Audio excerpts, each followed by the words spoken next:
Okay, hi. So now we're going to be talking about our multicolored flying geese.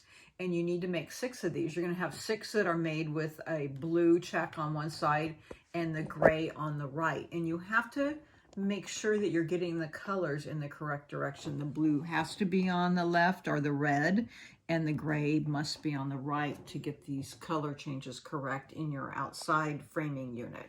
So for the red, which is I'm going to talk about right now, you need to have 6 of your 2 3/4 by 4 3/4 background piece, and 6 each of your checks of your gray check, 2 3/4 inch square, and 6 2 3/4 inch gray checks. Okay, each.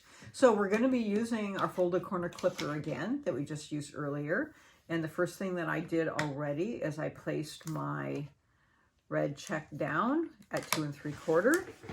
I laid it down at 2 3/4, and of course it's already cut, but you could see where it was cut at 2 3/4, and then sewn and pressed open.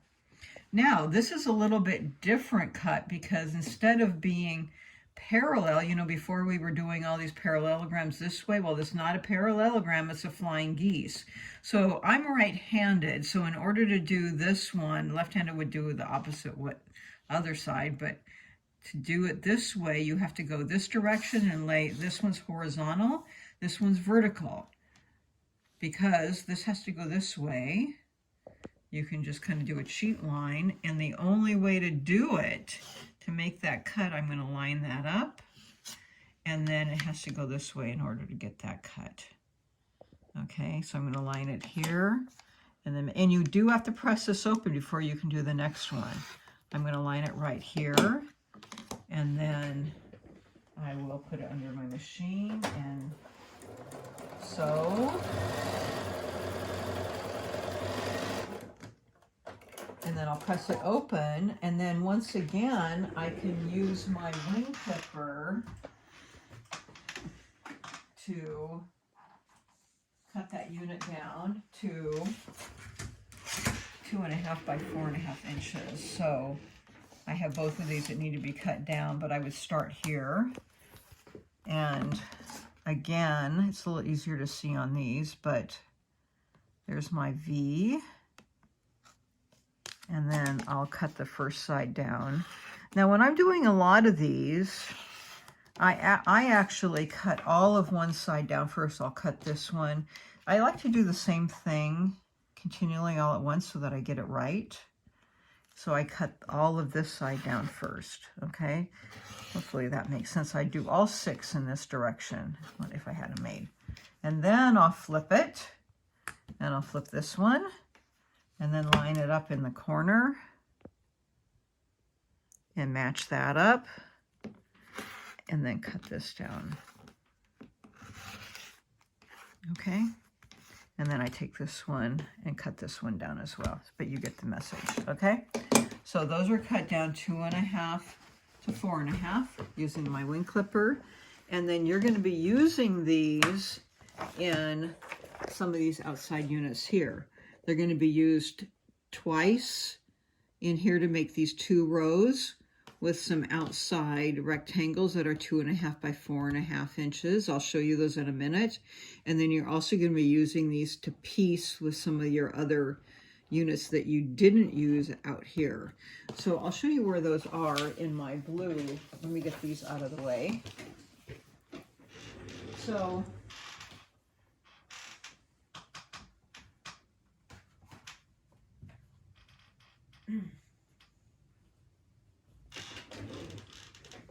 So these are the piece units. So one of the first units you're going to make are these that I showed you.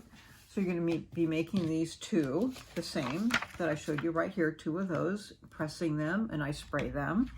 Then the next unit that you're going to be making is one of these, which has the flying geese that I just showed you, and then the outside units here with these have flying geese with the rectangles of 2.5 by 4.5.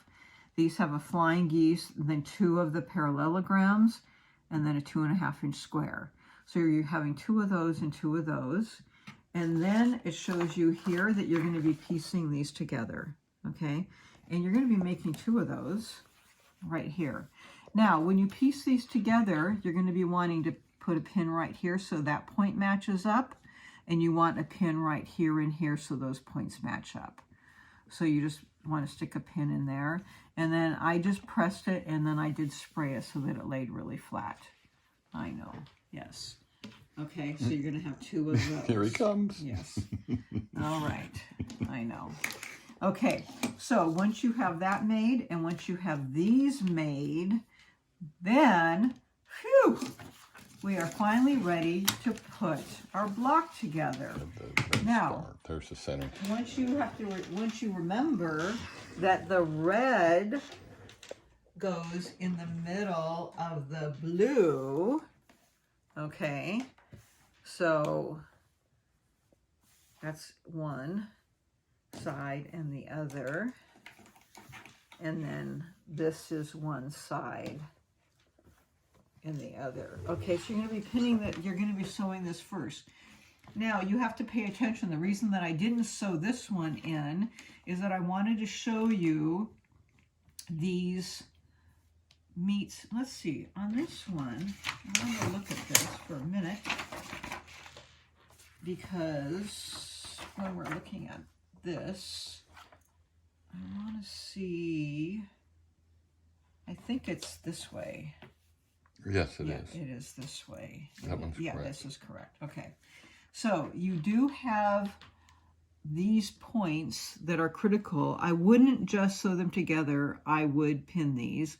And I would do what I would call position pinning, which I would take these, like I have a white pin that's a little bit thicker than my regular piecing. And I take and I stick a pin right at that point there and right through that point there. Okay, and I hold it parallel. Okay, and I stick it really close, meaning that those 2 points are sandwiched together really nicely. And then I'm going to stick a pin through here, almost kind of like it's sewing, holding it together straight out. And on the other side, meaning that I'm holding it in position. And then I'm going to do that the same right here. Okay, so that when I go to sew, I'm going to sew really slowly, and I'm going to sew, and now my machine will glide over these 2 because I don't have them in the sewing line.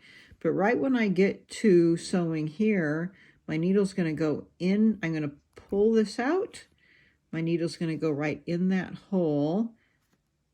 I'll pull this out, and it should go right in that hole there, and hopefully perfectly match it. And it's pretty successful most of the time. Okay, and I would position pin this one also. But this is why you want to have a good seam allowance, so that all of these blocks are the same size. Okay, and they look pretty good. Okay, and that you also aren't missing your points.